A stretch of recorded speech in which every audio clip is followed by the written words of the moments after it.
Yes, newly released Metro documents show that Metro is not recommending building another station on the site, but the transit agency is also delivering a warning if no transportation improvements are made. News 4 transportation reporter Adam Tuss, he's following all the developments. He joins us live now from Stadium Armory with some of those details. So Adam, what are we learning at this hour? Oh, Mauricio and Erica, think about this. About half of all fans that come to the stadium here, they are expected to take public transportation. That could be as many as 30,000 people at once getting off trains and buses. And Metro is saying that if significant upgrades are not made to the Stadium Armory station right here, well, some of us could be waiting 2+ hours to get home on trains and buses. Yes, if you build it, they will come. And many are expected to come to the new Commander's Stadium without a car.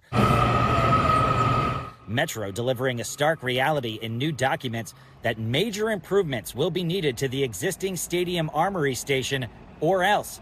And commuters agree. It'd be full, during rush hour. So I can't imagine rush hour plus the stadium down the street. It is going to need a lot more people. They said it could take 2 hours after a game to get home. What do you think? I believe that, so they should extend the capacity. Whoa, 2 hours? Are they going to change that, though, right? Well, Metro did look at the possibility of building another station here, but says it would cost over $1 billion and wouldn't be ready in time for when the Commanders start to play here in 2030. That news, not exactly what D.C. Councilmember Charles Allen, who chairs the council's Transportation and Environment Committee, wanted to hear. I'm disappointed they're not going to move forward with and don't want to pursue a new Metro rail station. I still think that's a good idea, not just for the stadium, but for the development of the entire community. But he says other ideas in this initial report, like more and better escalators and elevators at Stadium Armory and a new rapid bus line connecting the stadium directly to Union Station via H Street, are smart.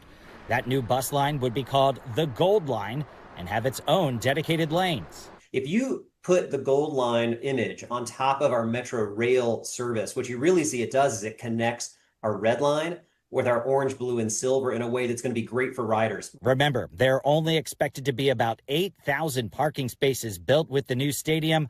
Much of the existing parking lots that are so familiar to the site will be redeveloped.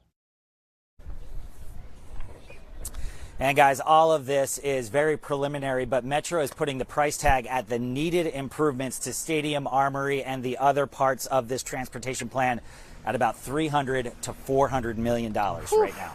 Well, and I mean, that's just it. Like, who pays for that? Was Metro part of the conversation when all of the rebuilding plans were taking shape, and they might be on the hook for this, or who?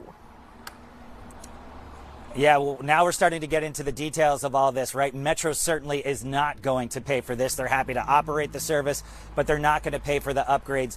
D.C. Councilmember Charles Allen, who was featured in our piece here, he says one of the things that he fought for was a dedicated fund that comes from sales at the stadium itself. So in essence, the fans spending money at the stadium, some of that money goes into a funding stream that then funds the transportation improvements. But none of this is completely finalized yet.